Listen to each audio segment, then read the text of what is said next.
दाजुभाइ दिदीबहिनीहरू, हामी नेपालीहरूको घर आँगनमा नयाँ वर्ष 2082 आइपुगेको छ।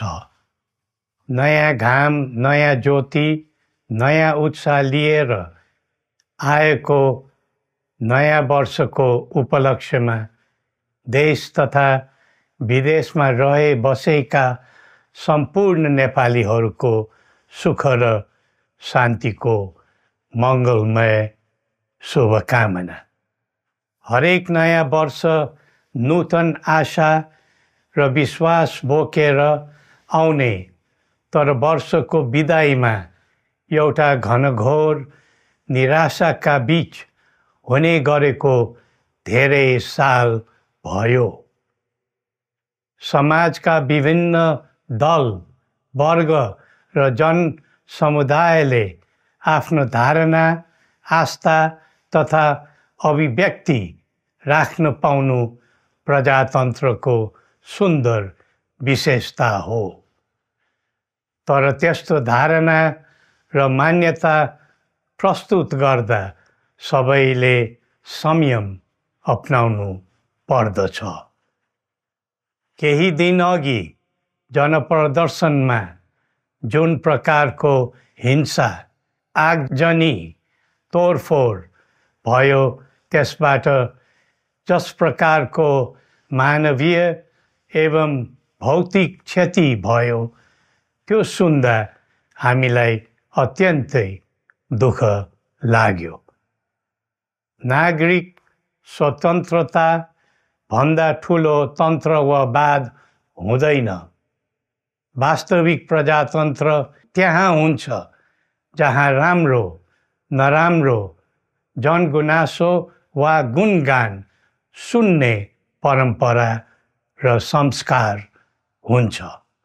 नेपाली जनतामा देश र भविष्यलाई लिएर जुन खालको जागरुकता पैदा भएको छ, त्यसलाई हामीले सकारात्मक रूपमा लिएका छौँ।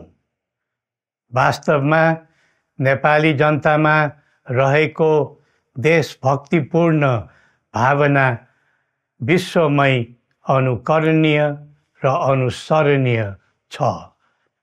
देशलाई विद्यमान जटिलताबाट मुक्त गराई शान्त, स्थिर र समृद्ध मुलुक बनाउने जागरुकता जुन पैदा भएको छ, नयाँ वर्ष 2082 मा नेपाली जनताको चाहना अनुसारको परिणाम हासिल हुने विश्वास थपिएको छ।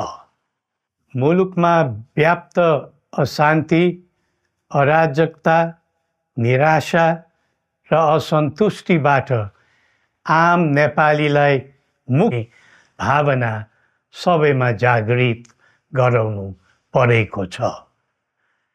प्रकृतिले दिएको स्वर्ग जस्तै सुन्दर हिमवत् खण्ड नेपाल सिँगार्न र विकासको बिकुल फुक्न कसरी लाग्ने र लगाउने स्वदेश फर्क, स्वदेश नै स्वर्ग भन्ने अभियान चलाउनु पर्ने आजको आवश्यकता भएको छ। जनभावना र चाहना बुझी मुलुकको समग्र संरचनामा नै हेरफेर र सुधारका कदम चाल्नुपर्ने तथ्य स्पष्ट देखिन्छ।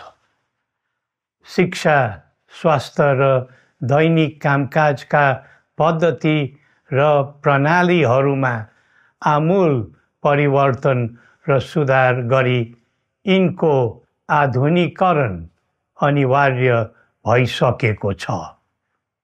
युग प्रविधिको हो, सावधानीपूर्वक उपयोग गर्नु सकेमा राष्ट्रको योगदानमा ठुलो टेवा पुग्न सक्नेछ। सुशासन र भ्रष्टाचार मुक्त प्रशासन मूल नारा हुनु पर्दछ। हामी अस्थिरता, अशान्ति, अराजकता, विपन्नता र भ्रष्टाचारको अन्त्य चाहन्छौँ। त्यसका निम्ति नेपाली जनताबाट हुने हरेक प्रयासहरूमा एकबद्धता रहनेछ। मुलुकको गिर्दो अर्थव्यवस्था, रुग्न हुँदै गएको औद्योगिक उत्पादन, बढ्दो राष्ट्रिय ऋण र बेरोजगारी, रक्षात्मक बन्दै गएको राष्ट्रियता, राष्ट्रिय एकता, सामाजिक सद्भाव, मौलिक धर्म, संस्कृति तथा जनस्तरमा बढेको निराशा, असन्तुष्टि हाम्रो चिन्ताको मूल विषय हो। नागरिक पलायनसँगै पुँजी पलायन, भ्रष्टाचार र व्यथिति देशले थाम्नै नसक्ने स्तरमा झाँगिएको छ। यो स्थितिमा नयाँ वर्षलाई उपलब्धिमूलक बनाउनु हामी सबै नेपालीको सामूहिक र एकताबद्ध प्रयास अपरिहार्य भएको छ।